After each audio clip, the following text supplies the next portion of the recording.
بسم اللہ الرحمن الرحیم۔ بیوٹی آف قرآن کے ناظرین السلام علیکم۔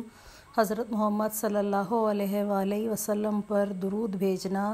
ایک روز حضرت جبرائیل علیہ السلام آپ صلی اللہ علیہ وآلہ وسلم کے پاس آئے اور کہا کہ میں دنیا کے سارے درختوں کے پتے گن سکتا ہوں، پانی کے قطرے اور ریت کے سارے ذرے گن سکتا ہوں، لیکن اس شخص پر اللہ کی رحمتوں کی تعداد نہیں گن سکتا جو آپ پر درود بھیجتا ہے۔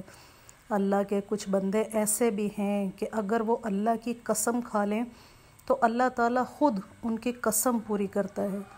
نبی کریم صلی اللہ علیہ وآلہ وسلم نے فرمایا، صحیح بخاری کی حدیث ہے، آپ لوگ دیکھ لیجئے کہ اللہ کے کچھ بندے ایسے بھی ہیں کہ اگر وہ اللہ کی قسم کھا لیں تو اللہ تعالیٰ خود ان کی قسم پوری کرتا ہے۔ یہ اللہ کے وہ مقرب بندے ہیں جو اللہ تعالیٰ کا ذکر کرتے ہیں، اللہ تعالیٰ پر درود پاک، اللہ تعالیٰ کا ذکر کرتے ہیں، درود پاک پڑھتے ہیں۔ رسول اللہ نے فرمایا، نرمی جس چیز میں بھی ہوگی اس کو بلند کر دے گی، اور جس چیز سے کھینچ لی جائے گی تو اسے پست کر دے گی۔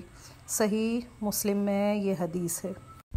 رسول اللہ صلی اللہ علیہ وآلہ وسلم نے فرمایا، انسان کو ہمیشہ نرم خو ہونا چاہیے، کیونکہ اللہ تعالیٰ کو نرمی پسند ہے، اللہ تعالیٰ کو سختی پسند ہی نہیں ہے۔ اور پھر جو بات ہمارے پیارے نبی نے فرما دی ہے وہ سچ اور حق ہوتی ہے۔ صحیح مسلم کے اندر اللہ تعالیٰ رسول اللہ صلی اللہ علیہ وآلہ وسلم نے یہ فرمایا ہے، ہر عمل کی اور ہر ذکر کی اپنی شان ہوتی ہے۔ درود شریف محمد صلی اللہ علیہ وآلہ وسلم کی شان یہ ہے کہ اگر درود شریف پڑھ کر دعا کی جائے تو کبھی رد نہیں ہوتی، اپنے غائبانہ اثرات کے گھیرے میں ہمیں لپیٹ لیتی ہے۔ یہ دیکھ لیجئے کتنی پیاری بات ہے درود شریف کے لیے کہ اگر آپ درود شریف پڑھ کر کوئی دعا مانگتے ہیں اور وہ رد تو بالکل ہوتی ہی نہیں ہے، اگر وہ رد ہو بھی جائے یا ہمیں اس ٹائم لگ رہا ہوتا ہے کہ ہماری دعا قبول نہیں بھی ہو رہی، مگر درود شریف اپنے غائبانہ کے اثرات میں ہمیں لپیٹ لیتے، ہمیں بہت ساری مصیبتوں سے، پریشانیوں سے بچا لیتا ہے جو ہمیں اس ٹائم دکھ نہیں رہتی ہیں۔ غائبانہ کا مطلب یہ ہوتا ہے کہ ہم اسے دیکھ نہیں پاتے۔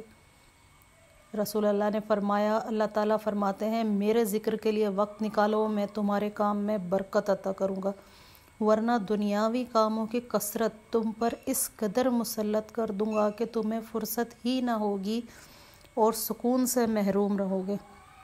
یہ دیکھ لیجئے رسول اللہ صلی اللہ علیہ وآلہ وسلم نے فرمایا ہے کہ اللہ تعالیٰ فرماتے ہیں، خود اللہ تعالیٰ فرماتے ہیں، میرے ذکر کے لیے وقت نکالو کہ اللہ کے ذکر کے لیے میں تمہارے کام میں برکت عطا کروں گا، ورنہ دنیاوی کاموں کی جو روزمرہ کے ہم کام کر رہے ہوں اس کی کثرت اس قدر تم پر مسلط کر دوں گا کہ تمہیں فرصت ہی نہ ہوگی اور سکون سے محروم رہو گے۔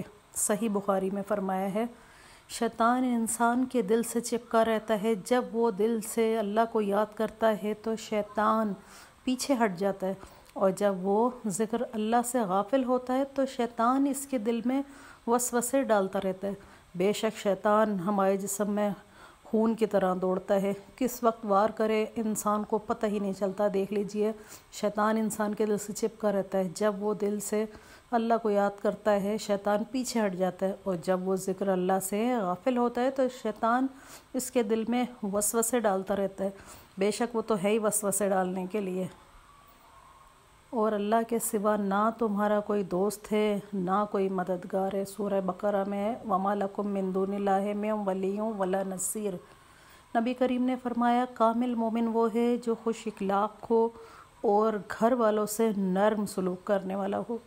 نبی کریم صلی اللہ علیہ وآلہ وسلم کا فرمان ہے ترمذی شریف کے اندر، آپ صلی اللہ علیہ وآلہ وسلم فرماتے ہیں، کامل مومن وہ ہے جو خوش اخلاق ہو، گھر والوں سے نرم سلوک کرنے والا ہو،